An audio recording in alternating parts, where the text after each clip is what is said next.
So in my last video I told you about going to the cinema. In this video I'm going to tell you about the drinks that I went for after I'd watched my movie.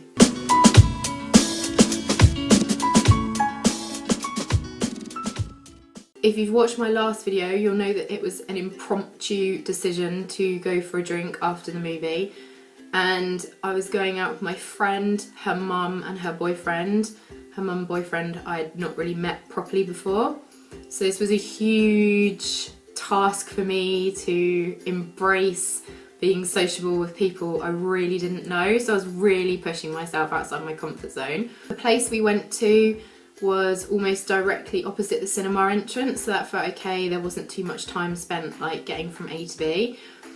I'd been to that restaurant before, so I felt comfortable knowing like how it was laid out inside, the surroundings, the kind of like environment that I was going to be going into. Everyone decided to get a drink, that was all fine. I went for non-alcoholic because I was driving. My friend's mum and boyfriend have quite strong accents from different places, and I did find it a little bit challenging to understand everything that they were saying throughout the evening. But that was okay, I did my best and I kind of said pardon quite a few times. Throughout the time at the restaurant, cracked a few jokes, made everyone laugh a couple of times, which is nice because that just sort of helped keep the vibe nice and casual. They did the same, it was really friendly, everyone got on really nicely. My friend's mum was like super chilled and she was like really like up for a laugh, which was really lovely. In fact, everyone was. There was then this joke that took place, which was so funny.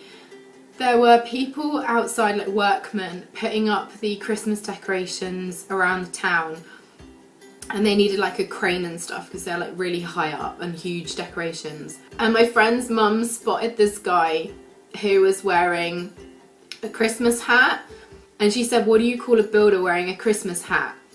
And we're like, "Don't know, what do you call a builder wearing a Christmas hat?" And she was like, "Elf and safety." Which I thought was actual genius comedy, and it really made us laugh. And amongst other jokes, that was probably the funniest of the night.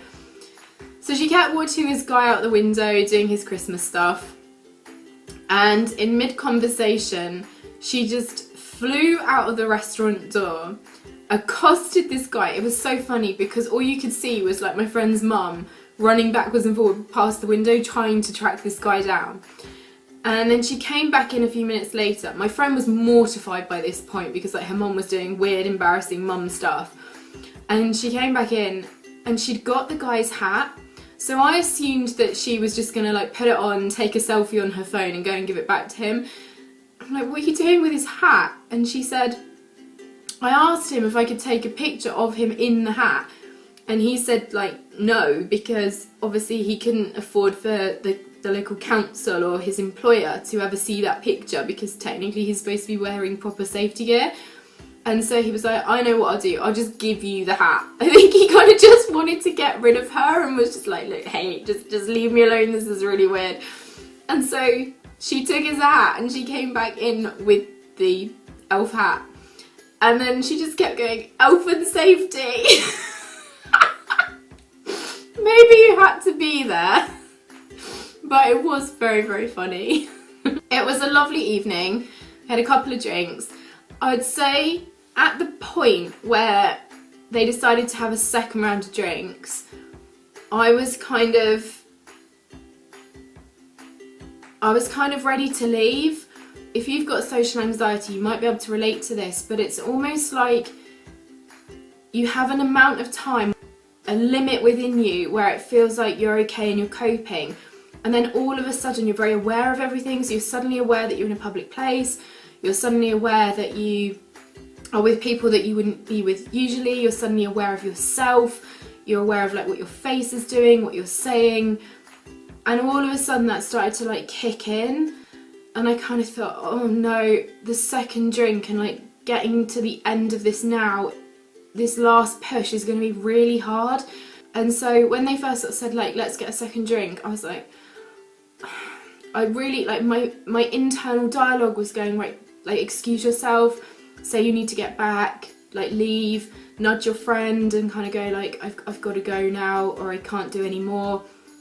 And I thought, no, that would be more awkward than staying. Previously, if I was in that situation and I didn't leave, the dialogue would continue. I would work myself up internally. All of that would manifest in my tummy and I'd get a stomachache. Whereas this time, I kind of thought, okay, the situation means I'm staying. I don't feel comfortable enough to say that I want to leave.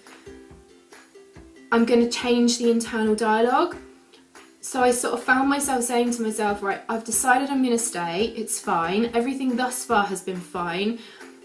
I'm just going to go with it and I'm going to try and enjoy the remainder of the evening. And that's what I did. And it kind of died down and it went away and it was great. Which, considering the amount of triggers I was exposed to at the time, so I was actually sat with my back to the room, which is one of my big triggers, and I hate that because I'm not aware of what's going on behind me, and where if I'm sat with my back to the wall and I'm looking outward, I feel much more comfortable. I guess it's like a sense of control thing. And again, I didn't feel like I had the confidence when we arrived to kind of like say that I wanted a particular seat. This is really interesting because I think for people that don't suffer with social anxiety, they don't realise what a big deal it is for the person that does have social anxiety to choose where they're sitting. Because if they're given that choice, that can make them feel really comfortable. If that choice is taken away from them and that loss of control kicks in, it can really make a difference as to whether or not the situation is successful or not. So I would say if you're friends with somebody that suffers with anxiety or social anxiety and you get the opportunity, always when you go out together, make sure you say to that person first, where would you like to sit, or do you want to sit first? Because that can just dissolve so much tension. I was alright because I'm deliberately practicing on kind of going with the flow and pushing through my barriers, that kind of thing. But for somebody that's very early on in their stages of management or recovery of anxiety, that will be huge for them. I survived it and it was fine, and I was really sort of surprised that I was okay with it. But do keep that in mind because that is a big deal for people. Another thing that can crop up for people is having to communicate with strangers. So if you're in a restaurant, it could be the server. If you're at the cinema, it could be the person doing the tickets. Communicating with a stranger has so many unknowns and there's so much unpredictable stuff that can happen that it can be really triggering. Again, whether you decide to talk it through before you go out or whether you just sort of like dive in and do it naturally, I would say that most people with social anxiety would prefer not to be the one to do the communication. On my trip to the cinema and when I was ordering my drink, I did talk for myself and it was fine and I was okay with that. I think that's because I've done so much work on this up like pre-now, but for other people, again, hold that in your awareness because that could be a thing that really like sends them off. If you kind of like imagine it like a scale, 0 being fine with no anxiety and 10 being like maximum with tons of anxiety, each little trigger just raises the number until somebody has to leave the environment or can have a full-blown panic attack. So all of those things that raise the number, if you can avoid them or kind of have like strategies for making them easier, e.g. talking on someone's behalf or thinking through like the logistics of the situation in advance, the number won't rise as quickly or won't rise at all.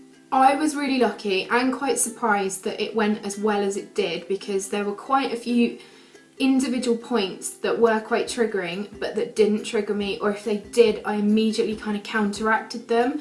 If you're still at quite a severe stage, you're not going to find it that easy. So I definitely recommend, as the anxiety sufferer, to tell the people that you're going out with what your triggers are before you go, because they're not mind readers. They're not going to know if they don't understand the stuff.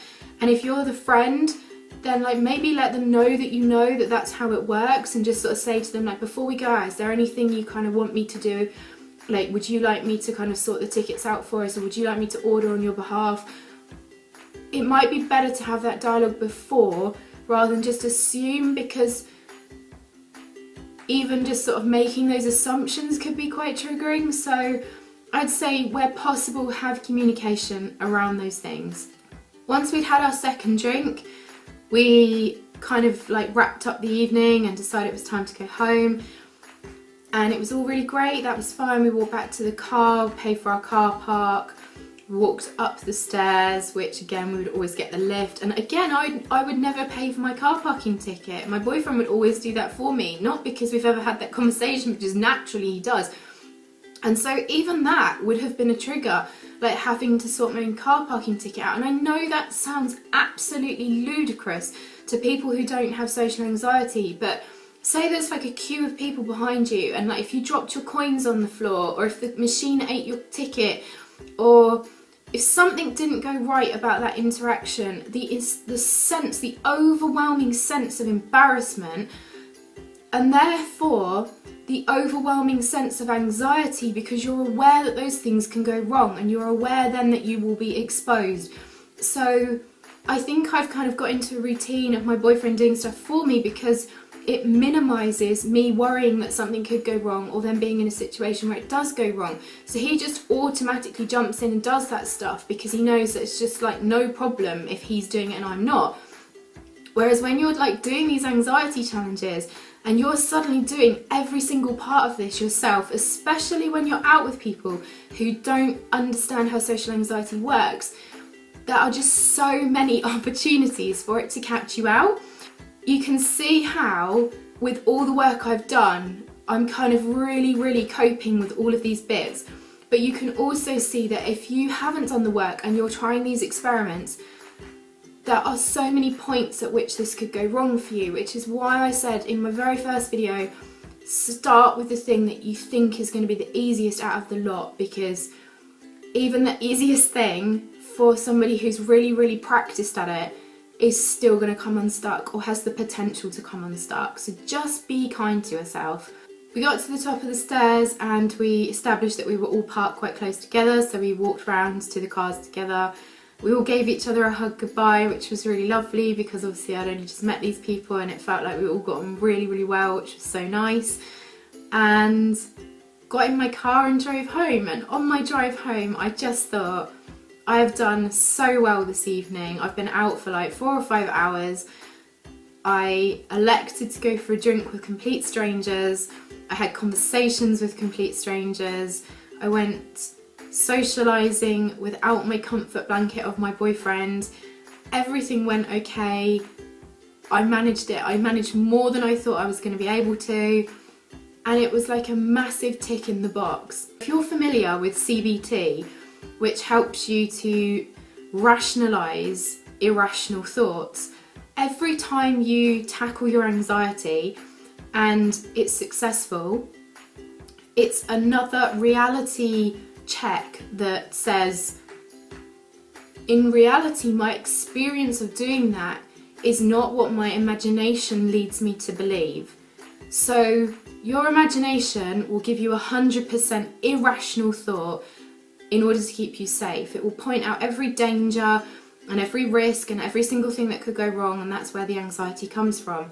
Every time you challenge your anxiety head on and it goes well, it reduces the irrational thought, because you've proven that the irrational thought isn't always right, and you have proven that the rational thought about it being okay is a reality. So you start to bring down the anxiety dialogue and raise the coping dialogue, which is why this challenge is so important. It's so important to tackle your triggers, because it really does prove to you that it's not as bad as you think it's going to be. So at the end of Anxiety Challenge 1, I learned that be prepared for the unexpected, be open-minded to the unexpected, embrace what you feel comfortable doing, put plans in place for the things that are going to support you best through your anxiety challenge, push yourself to do more only if it feels right, but the sense of achievement that you will get for doing that will be so worth it. And then spend time reflecting on your achievement and progress, because that will reinforce your positive dialogue moving forward. I know for a fact now that if that friend invited me to go to the cinema, I would not have any problem in saying yes. Now, up until I'd done this, if she had invited me to the cinema, I would have, oh my word, the noise inside my head worrying about everything that could go wrong and how uncomfortable I would feel would have been immense. And in fact, it's probably something I thought about over and over, because I've thought to myself, oh, I'd really like to hang out with her, but what if this happens, and what if it's not good, and what if it goes wrong, and what if I don't enjoy it, and blah blah blah blah blah, to the point where I've been her friend for 10 years and not found the courage to invite her out to do something sociable. Just think what I've missed out on. Like, if I had had the courage to do that 10 years ago, how many times we would have hung out, what an amazing friendship we would have now. Not that we don't have a great friendship, we have an incredible friendship. But just think, and this is the problem with anxiety, it takes so much from people. It robs people of life experience, and that is why I'm doing this challenge. And that is why I'm committed to sharing this information with you, because there is a life the other side of anxiety, and I really, really want to help not only myself, but the people watching these videos to be able to experience that and achieve that themselves. If you know somebody that suffers with anxiety or social anxiety, then please share this video with them, because my goal on this channel is to help support people with mental health difficulties. If you've liked this video, then give it a thumbs up. If you want to see more as my anxiety challenge unfolds, then subscribe to this channel. And if you've got your own experiences of tackling anxiety that you feel you can share with this community, then please leave a comment below. Thanks for watching.